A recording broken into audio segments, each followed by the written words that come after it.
tal? ¿Cómo están? Yo soy Irma Gallo y en esta ocasión les quiero contar, no sé si ustedes se han preguntado desde cuándo la figura del escritor, de la escritora, es algo así como un rockstar, una figura mediática.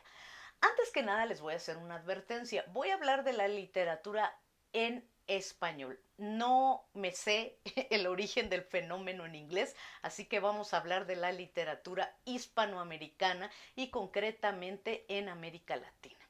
Bueno, pues fíjense que esto comenzó a mediados del siglo XX, por allá de los 1960, con un movimiento literario del que seguramente todes los que están aquí oyéndonos han oído hablar, que fue el boom latinoamericano, el boom de la literatura latinoamericana, con cuatro figuras centrales, aunque hubo muchas otras figuras que creo que merecerían haber estado en ese boom y que de alguna manera lo estuvieron después, antes, en esto que llamamos el pre-boom, el post-boom. Vamos a hablar de estas cuatro figuras centrales primero, que fueron Mario Vargas Llosa, Carlos Fuentes, Gabriel García Márquez y el gran cronopio Julio Cortázar.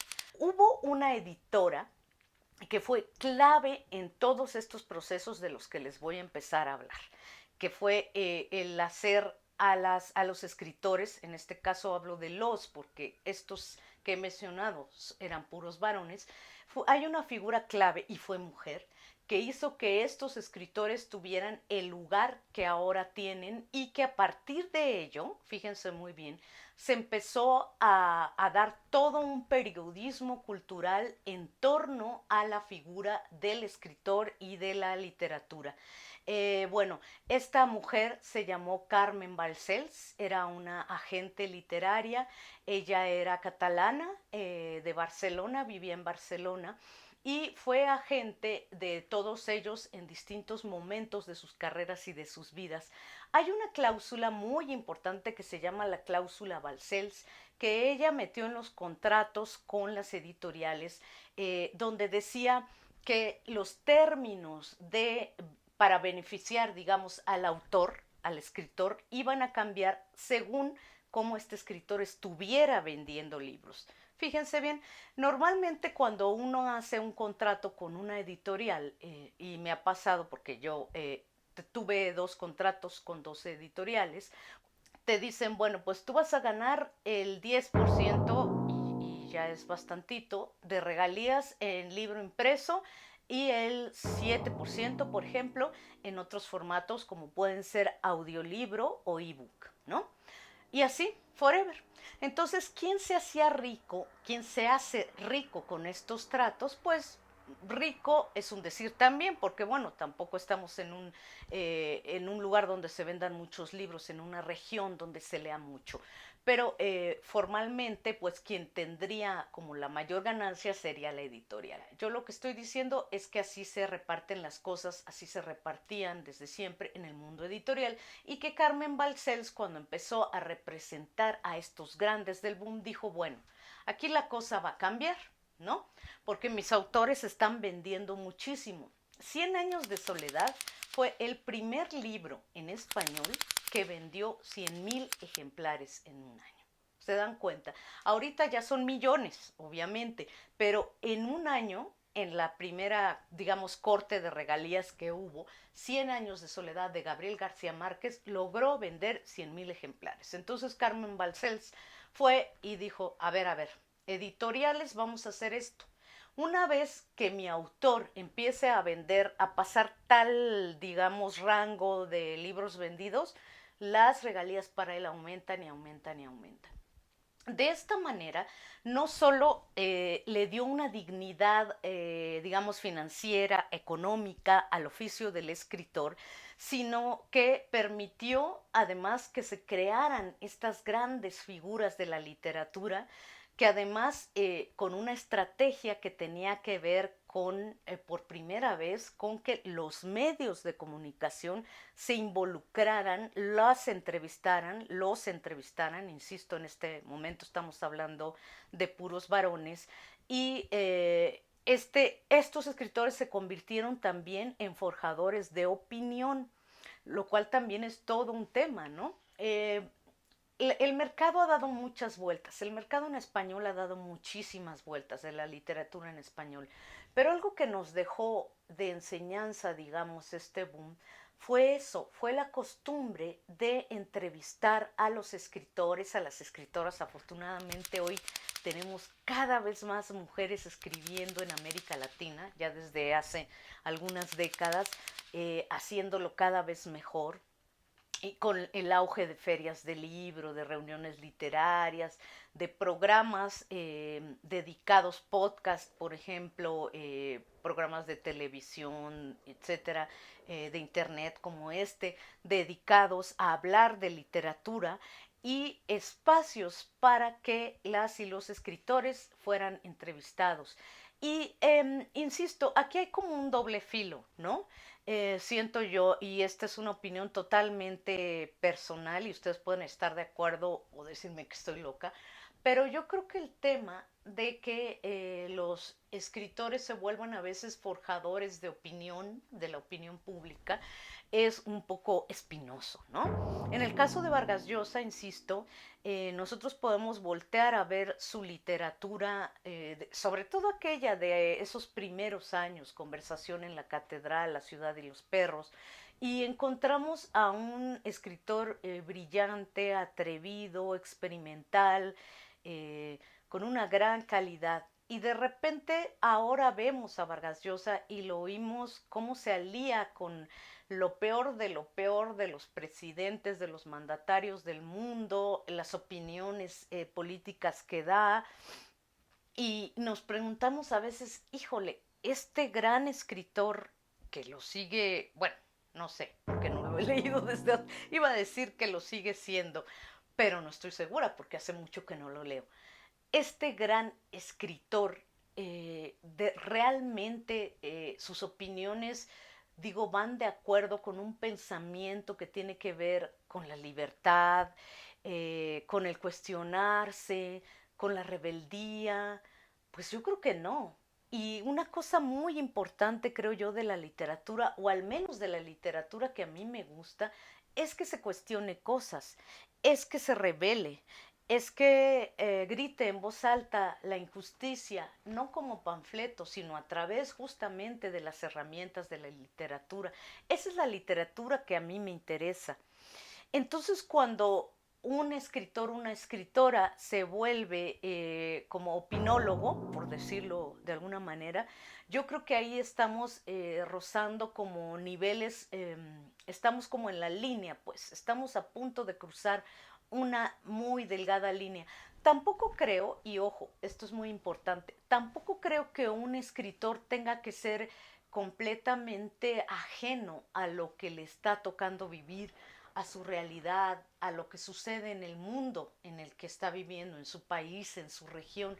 No lo creo porque es imposible que uno teja una historia, que uno construya un imaginario en torno a la nada. Es imposible.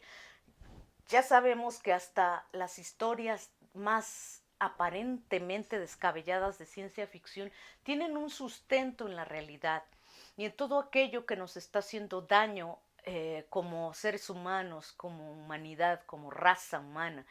Lo que creo que es el mejor lugar para expresar de alguna manera nuestro sentir es la literatura. Creo que los mejores escritores son los escritores que escriben. Eso es lo que les quería decir. Y bueno, el dato curioso es ese. A partir del boom, a partir de Carmen Balcells, a partir de esos años luminosos 60 para la literatura hispanoamericana y sobre todo de Latinoamérica, se empezó esta costumbre de hacerle entrevistas a los escritores que nos han dejado unas joyas bellísimas. Yo los invito a que busquen aquí mismo en YouTube. Ustedes tecleen entrevista, por ejemplo, a Juan Rulfo. Juan Rulfo era un hombre de muy pocas palabras, era muy parco.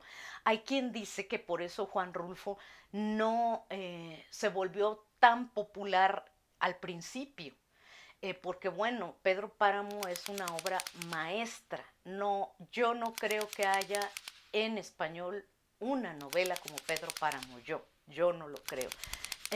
Y tuvo mucho que ver el que no hubiera un éxito, digamos, inmediato de Pedro Páramo, porque se escribió a finales de los 50, tuvo mucho que ver el carácter tan retraído de Juan Rulfo, que no le gustaba dar entrevistas. Pero si ustedes se ponen ahorita a teclear aquí, cuando termine el video, por favor, no me dejen hablando sola, entrevista a Juan Rulfo, o entrevista a Jorge Luis Borges, entrevista a Julio Cortázar, por ejemplo, se van a encontrar unas joyas, unas verdaderas joyas.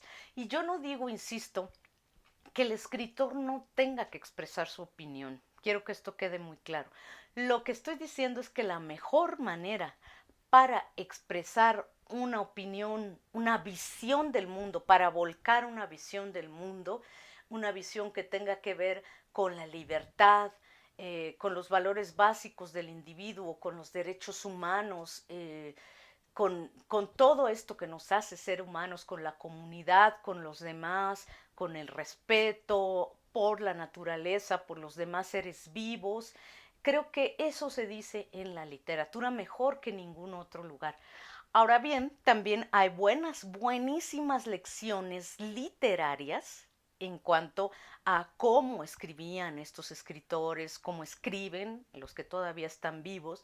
También les recomiendo muchísimo que vean entrevistas, por ejemplo, a Roberto Bolaño, que también tiene unas entrevistas brillantísimas donde habla un poco de cómo concibe la literatura, de qué es para él la literatura. Clarice Lispector, que era también muy seca, muy hasta huraña llegaba a parecer, ¿no? Hay una entrevista muy famosa también que pueden googlear aquí o buscar aquí en YouTube, se las recomiendo muchísimo.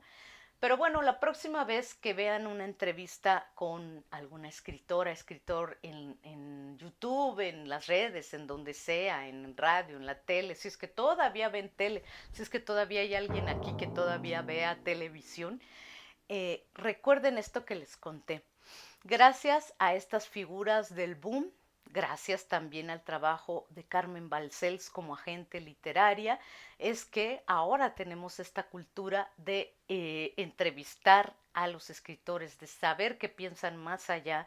Y como les digo, en cuanto se habla de la obra literaria en sí, es riquísimo. Puede ser riquísimo, de verdad. Hay conversaciones maravillosas también que pueden ustedes buscar ahí con Almudena Grandes, por ejemplo, o si quieren ir a la literatura en inglés, que yo soy una gran fan también de algunas escritoras que escriben en inglés, por ejemplo, Margaret Atwood o Joyce Carol Oates, también pueden buscar aquí algunas entrevistas. Incluso en este canal, en nuestro canal de la libreta de Irma, entre los primeros videos tenemos una entrevista con Joyce Carol Oates, en donde ella nos habla de cómo caminar le ayuda a escribir, de cómo le despeja la mente y es uno de los métodos que ella usa para poder escribir. Son cosas súper interesantes. Y bueno, pues yo me despido. Espero que les haya resultado divertido, útil este video. Déjenme sus comentarios. Ya voy a hacer más seguido videos porque como ahora pues no tengo trabajo fijo por ahora, ya voy a tener tiempo para subir más videos. Ya veo que todo el mundo está haciendo sus listas de lo mejor, de lo peor del año 2021. Yo tengo una lista que hice en Península 360, un medio maravilloso de Redwood City, California. Y este viernes 31 de diciembre vamos a estar con Luisa Cantú en la octava de 1 a 3.